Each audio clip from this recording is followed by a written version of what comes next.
في البدء كان الكلمة والكلمة كان عند الله وكان الكلمة الله.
Saudara-saudara, kita sekarang berada di Wadi Kumran.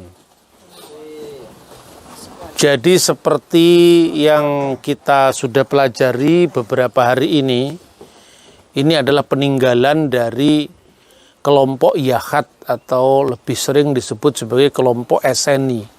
Kita diingatkan pada keterangan Flavius Josephus, sejarawan Yahudi dari abad pertama, bahwa ada 3 kelompok Yahudi waktu itu. Yang pertama Saduki, kedua Parisi, dan ketiga Esseni. Nah, Esseni itu tidak pernah dicatat dalam Perjanjian Baru. Kenapa? Karena orang Esseni memang dia menjauhkan diri dari kota Yerusalem, dia memisahkan diri dari persekutuan orang Yahudi yang lain sejak Yonatan Makabe, seperti yang kita pelajari kemarin, itu mendeklarasikan diri sebagai imam besar dalam persekutuannya dengan anak bekas musuhnya yang dulu menajiskan bait suci, yaitu Alexander Balas.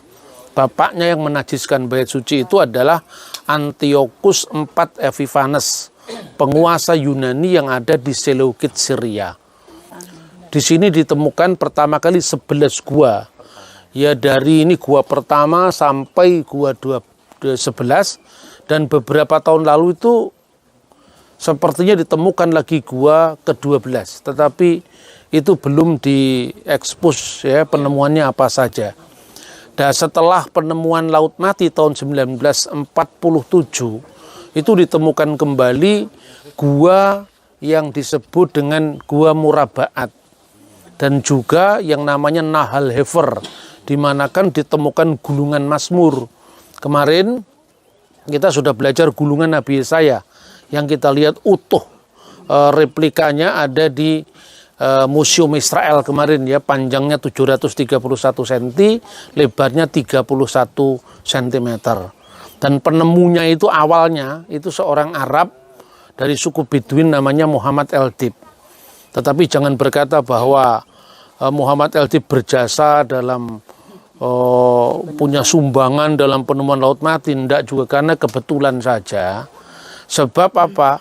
Dari Ordo Fransiskan itu untuk menyelamatkan naskah-naskah Laut Mati itu, sampai orang-orang Bedouin itu dibayar per senti itu sekian dolar.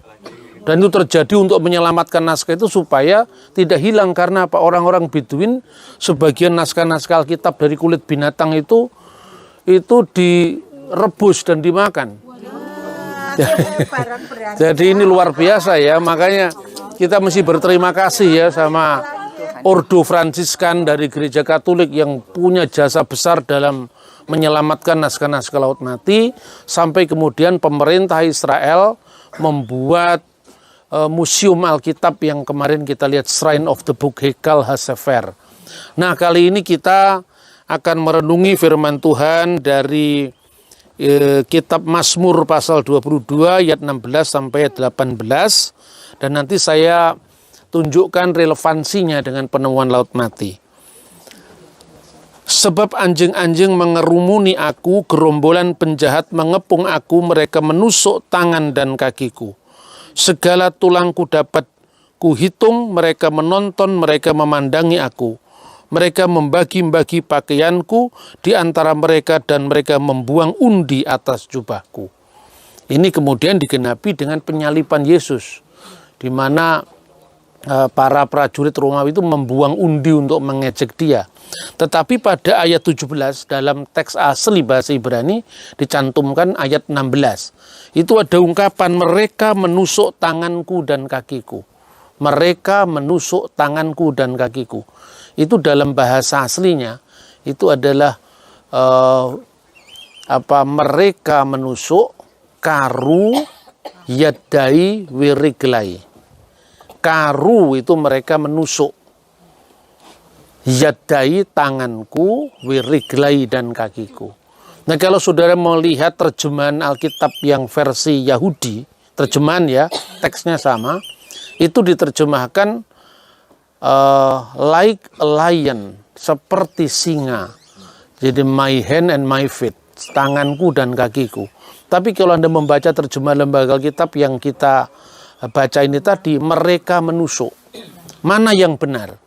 Nah, kalau Anda membaca naskah Alkitab edisi kritis yang disebut Biblia Hebraika Stuttgartensia, di situ ada yang namanya kritikus aparatus. Jadi ada varian-varian teks yang berbeda, itu didata, bukan dibakar ya. Ya kalau yang dibakar itu ternyata yang salah, kalau yang benar gimana? Ya kan? Karena teks dari abad 10 itu memiliki varian. Variannya apa? Ada yang membaca kari atau keari, yang artinya seperti singa, tanganku dan kakiku. Tapi ada dua naskah yang dari Masoretik juga, namanya naskah minor, itu membaca karu, mereka menusuk, dan itu adalah penyaliban Yesus. Selama itu banyak orang Yahudi yang memilih bacaan yang universal, yang lebih banyak, yang masora makna, jadi teks yang terbesar tadi, yang mayoritas tadi, seperti singa tanganku dan kakiku. Dan mengejek orang Kristen, bahwa orang Kristen telah membuat terjemahan sendiri yang itu tidak dijumpai dalam teks aslinya, dan terjemahan itu didukung oleh Septuaginta dan seterusnya, termasuk King James Version, terjemahan Inggris dari tahun 1611. Tapi pada penemuan selanjutnya, jadi di Nahal Hefer itu ditemukan naskah yang ada potongan Mazmur pasal 22 yang kita sebut tadi, bunyinya bukan kari atau keari, tapi karu, mereka menusuk tanganku dan kakiku. Dan kita tahu naskah Masoretik itu kan asalnya dari abad 10 Masehi ya. Kemarin kita lihat naskah Aleppo yang kemarin di Museum Israel itu. Nah, naskah Qumran dari Nahal Hefer ini usianya 1000 tahun lebih tua dari naskah Masoretik. Dan itu menyebutkan karu, mereka menusuk tanganku dan kakiku. Dengan demikian orang Kristen tidak ngarang-ngarang sendiri terjemahan. Bukan terjemahan, teks Alkitab ya, tidak ngarang-ngarang sendiri. Karena ternyata arkeologi membuktikan bahwa rujukan para bapak gereja, rujukan para penerjemah Alkitab di awal, itu memang memiliki jejak manuskrip yang lebih tua dari manuskrip yang dipakai oleh saudara kita orang Yahudi. Jadi ini penting sekali dalam temuan arkeologi seperti ini. Kemudian yang kedua, pengembangan opini yang keliru terhadap kekristenan. Bagaimana dengan penemuan ini? Akhirnya ada seorang Yahudi garis keras ya, namanya Tovia Singer, yang mengatakan itu naskah Qumran itu yang salah. Karena setelah kata yadai itu dikasih huruf he di belakang. Jadi mestinya kan yod dalet, yod, yadai. Itu kok bisa dibaca yadai, ada huruf H-nya di belakang. Nah, mereka tidak mempelajari apa namanya paleografi. Jadi penulisan kuno, Anda lihat Pancasila pada zaman Pak Harto dengan Pancasila di zaman Bung Karno kan tulisannya beda. C, Y, dan C, ya kan? Nulis misalnya kata apa Jaya, DJ dengan J. Lah itulah ortografi. Jadi pada masa Qumran, kadang-kadang menulis Elohim itu dengan alef, lamet, kemudian faf, he, yod, mim, Elohim. Ini namanya matras leksionis. Jadi huruf alef mewakili suara bunyi A, huruf yod mewakili bunyi I, dan huruf faf mewakili bunyi U. Tapi kalau naskah Masoretik kan hanya tanda baca, tidak ada huruf faf di situ. Itu biasa. Nah, dalam naskah yang disebut Messianic Testimony yang ditemukan juga di Qumran, itu kalau misalnya menulis misalnya ungkapan ya, misalnya di dalam kitab Ulangan, karena di situ disebutkan dalam kitab Ulangan misalnya lahem misalnya, itu dibaca lahemmeh, tulisannya ada he-nya di belakang, makanya yadai dengan yadai itu ortografi sebagian dari naskah Qumran, karena sebagaimana kemarin kita belajar ada 3 ragam huruf. Huruf Hasmonaim yang muncul dari masa dinasti Hasmonain, huruf Herodian yang muncul pada masa Herodes Agung, dan satunya lagi huruf yang muncul lebih kuno lagi, Paleo-Hibru. Paleo-Hibru itu huruf yang sama yang dipakai dalam kalender Geser, kalender pertanian yang ditemukan pada masa Raja Salomo tahun 925 sebelum Masehi. Nah, terus yang terakhir, opini-opini yang berkembang setelah penemuan Laut Mati, ada banyak sekali mereka-mereka yang bukan seorang pakar tapi sekedar pakarian. Ya, artinya ada wartawan populer yang misalnya ada namanya Barbara Tiring, itu seorang dari Australia yang mengembangkan kode-kode khusus untuk membaca Qumran. Penemuan arkeologi, penemuan ilmiah dipahami secara neomistik ya, zaman modern yang saya kira itu tidak pas.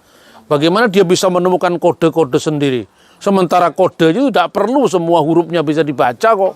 Semua naskahnya bisa diteliti.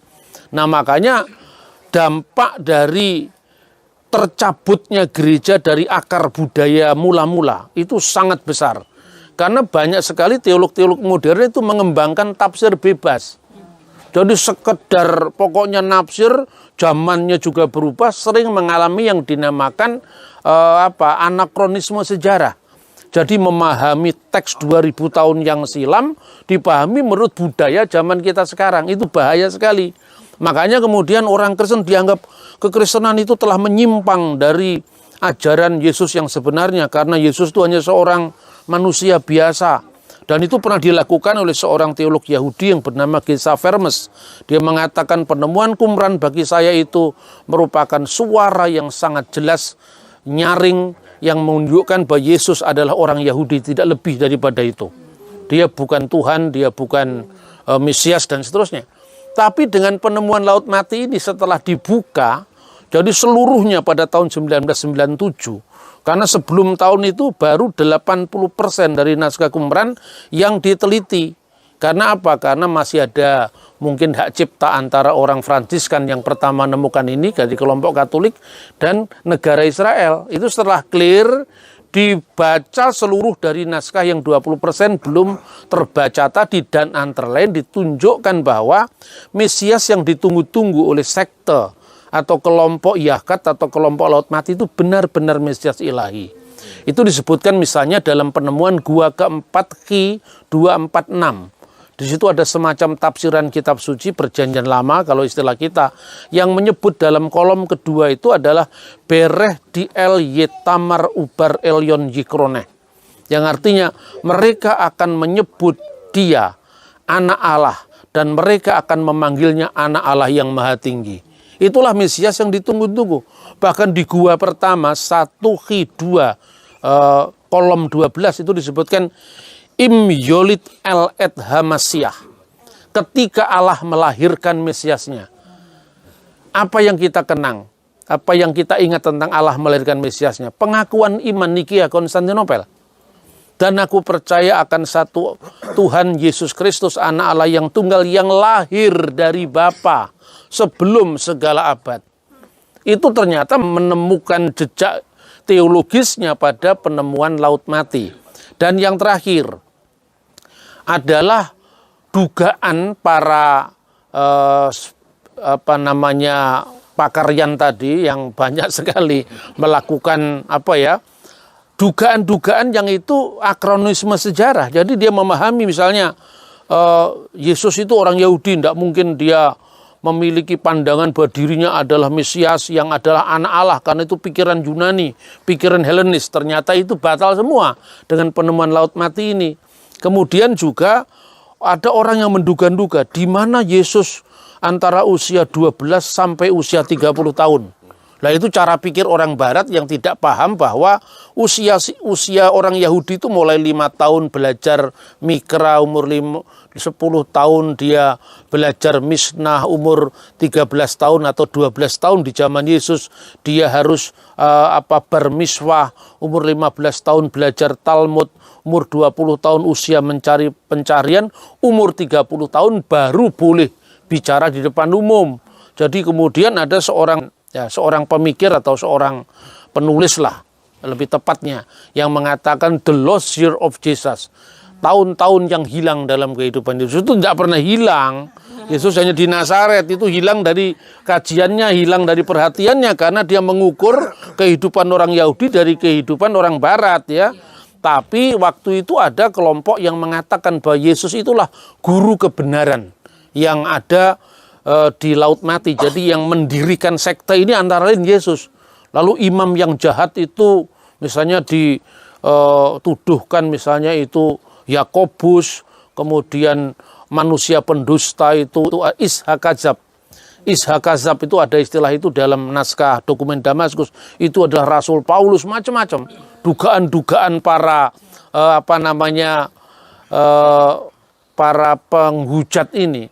Tapi ternyata ditemukannya dokumen Damaskus itu dikonfirmasi oleh Qumran. Jadi ada satu dokumen yang dulu belum diidentifikasi, ditemukan di Kairo, namanya dokumen Damaskus. Setelah penemuan Qumran ternyata ada di sini. Lah itu pada bab 19 kolom 34 sampai bab 20 kolom 1 itu disebutkan bahwa guru kebenaran sampai wafatnya guru kebenaran hingga datangnya Mesias Harun dan Mesias Israel. Apa yang dipelajari di sini? At Amot Masyah mi Ahron Wemi Yisrael. Sampai datangnya Mesias Harun dan Mesias Israel. Berarti guru kebenaran ini tidak pernah mengaku diri Mesias. Karena dia menunggu kedatangan Mesias. Iman Kristen, Yesus adalah Mesias. Ego eimi, akulah dia. Muncul dalam berbagai teks. Di Qumran kemarin ada naskah yang namanya Milkamah bini Orwe bini Hosek. Maka disimbolkan ada tempayan putih dengan yang tembok hitam itu. Peperangan anak-anak gelap dan anak-anak terang. Bagi orang Eseni, kegelapan belum dikalahkan. Kegelapan belum dikalahkan oleh terang. Tapi di dalam iman Kristen, terang itu telah bercahaya dalam kegelapan dan kegelapan tidak menguasainya. Terus kemudian guru kebenaran yang disebut Moreh Hasedek atau Moreh Hayakat, guru paguyuban, itu sudah meninggal sebelum kedatangan bangsa Kitim. Bangsa Kitim itu adalah sebuah simbol kedatangan Roma, dan Roma menaklukkan tanah ini tahun 68 sebelum Masehi. Berarti sebelum tahun 68 guru kebenaran sudah mati. Berarti guru kebenaran bukanlah Yesus itu. Maka spekulasi-spekulasi mengatakan guru kebenaran itu Yesus, telah ditemukan jejaknya di Qumran. Maka 18 tahun kehidupan Yesus yang hilang itu ternyata dia lagi mondok di pemondokan SNI di Qumran. Itu sama sekali tidak terbukti. Nah, inilah makna peziaran kita di Laut Mati, secara khusus di Qumran, Maka saya tadi minta supaya kita ada pelajaran khusus di sini untuk nanti kita bisa jadikan oleh-oleh untuk mencerahkan saudara kita yang masih banyak memakan hoax daripada fakta yang sebenarnya. Tuhan memberkati kita. Shalom.